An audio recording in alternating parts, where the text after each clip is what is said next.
Olá pessoal, bem-vindos a mais uma videoaula. Agora a videoaula nossa vai tratar sobre os medidores de temperatura. Então eu vou pincelar algumas informações aqui. Lembrando, não deixem de ler os textos que estão indicados na plataforma, que aqui é só para a gente dar uma melhorada no conteúdo que vocês estão estudando lá. A gente vai tratar aqui dos termopares e termorresistências. Como vocês viram lá nos textos complementares, são dois tipos de medidores. As termorresistências são sensores de alta precisão. O funcionamento dela baseia-se na variação da resistência em relação à temperatura. O elemento sensor, então, consiste de uma resistência em forma de fio de platina ou cobre, geralmente, e ele é encapsulado. Bom, nos metais, a resistência aumenta com o aumento da temperatura de acordo com essa fórmula, considerando um R inicial, um alfa, que é uma constante do material, e a temperatura. A termorresistência permite que a gente conheça a temperatura do meio, recorrendo à relação, então, de novo, entre a resistência e a temperatura. Por norma, a termorresistência é identificada sempre a 0 graus. Então, quando eu tenho um exemplo, uma termorresistência PT100, significa o quê? Que ela é feita de platina e que a 0 graus ela tem uma resistência de 100 ohms. Então, pelo nome da termorresistência, a gente já identifica algumas variáveis que vão nos ajudar nos exercícios. A níquel 500 seria, então, uma termorresistência feita de níquel, que a 0 graus ela tem 500 ohms de resistência. Bom, lá na plataforma eu coloquei uma tabela de conversão da termorresistência. Como que vocês vão usar aquela tabela? Na hora dos exercícios, tem exercício que pede para você calcular a temperatura em relação de uma termorresistência quando ela está numa resistência X ou quando ela está numa temperatura Y. A tabela nos fornece, nos eixos da abscissa e das ordenadas, a gente tem as temperaturas e tem as resistências. E aí a gente vai fazer uma leitura cruzada nessa tabela. Um outro conceito que a gente vai ver aqui são os sensores de temperatura dos termopares. Termorresistência e termopares são os sensores de temperatura industriais mais utilizados. Por isso que eu trouxe os dois para a videoaula. O efeito Seebeck é um dos conceitos para a gente entender os termopares. Bom, o que ele diz? Em um circuito homogêneo, fechado, formado por dois fios de metais diferentes, porém homogêneos, ou seja, um fio e outro fio completos, quando eu tenho uma circulação de corrente forçada nesse fio, ele vai gerar uma força contra-eletromotriz, ou uma força eletromotriz, ele vai gerar uma tensão.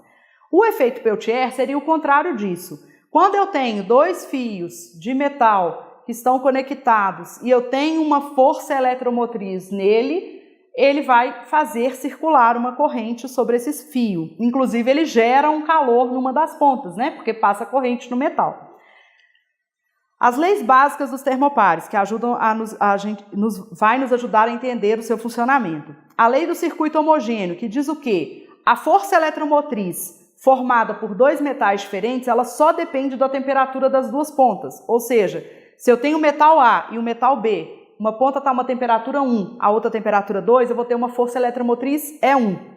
Se eu tenho outro metal A, outro metal B e as mesmas temperaturas, mas tem temperaturas intermediárias, aí a minha força eletromotriz é E2, ou seja, E1 diferente de E2. No caso dessas temperaturas T3 e T4 serem a mesma temperatura, aí eu não vou ter essa variação. Ou seja, se T3 e T4 são iguais, E1 é igual a E2. Se T3 e T4 são diferentes, E1 é diferente de E2. Outra lei que a gente tem nos termopares, a lei da soma das forças eletromotrizes. Quando eu tenho 3, 4 termopares em série ligados uns nos outros, eu vou somar essa força eletromotriz. Então, se eu tenho um termopar aqui na figura, né, formado por metal A e metal B, eu tenho uma temperatura 1, temperatura 3, no outro eu estou temperatura 3, temperatura 4, e no outro temperatura 4, temperatura 2. Ou seja, se a T3 e a T4 forem iguais, eu vou ter o mesmo resultado daquele termopar do slide anterior, que está aqui. T3 igual a T4, então E1 igual a E2. Bom, o que são os termopares comerciais? É a combinação de dois metais com uma relação razoavelmente linear de temperatura em relação à tensão, à força eletromotriz. As combinações são feitas de forma a gente obter uma alta potência termoelétrica aliada à homogeneidade dos fios e a resistência à corrosão, né? Porque eles estão em meios industriais, então a gente tem que pensar em todas as adversidades que eles ficam sujeitos. Bom, é o sensor de temperatura mais usado industrialmente. Ele tem diversos tipos, assim como a termorresistência, eu já alimentei na plataforma várias tabelas de transformação de termopar, só que no caso aqui a gente está trabalhando com tensão em relação à temperatura. Na termorresistência era resistência em relação à temperatura. Quando vocês verem as tabelas, lá vai ter tabela tipo K, tipo J, seriam os tipos dos termopares. Então eu tenho tabela tipo T, seria o termopar de cobre com constantã. Né? Ele varia de menos 184 a 370 graus. Então, se o exercício falar tabela tipo T, vocês têm que abrir este arquivo. Tabela tipo J é o ferro com constantã, e ele vai de 0 a 760 graus. Então, na hora de fazer o projeto da instrumentação, a pessoa tem que saber qual a variação de temperatura que aquele sensor vai ler para ela escolher, né, qual sensor vai utilizar. Bom, eu posso associar os termopares tanto em série quanto em paralelo. Quando eu faço uma associação de termopares em série, ela é usada para ampliar o sinal elétrico. O que significa? Eu vou ter a mesma medida de temperatura em todos os pontos embaixo, então todos eles vão gerar a mesma diferença de potencial, a mesma força eletromotriz. Se eu tenho 4, igual é o exemplo aqui, eu vou ter 4 vezes a força eletromotriz. É simplesmente um amplificador de sinal para ser alimentado no controlador, se for necessidade. Em paralelo, aí eu tenho o contrário, eu tenho que a tensão elétrica no ponto de conexão em paralelo é a média daquela produzida por todos. Então, como a gente vê nesse exemplo aqui, eu tenho 3 termopares, todos a temperaturas diferentes, porque se ele está em paralelo, né, eu estou medindo pontos diferentes.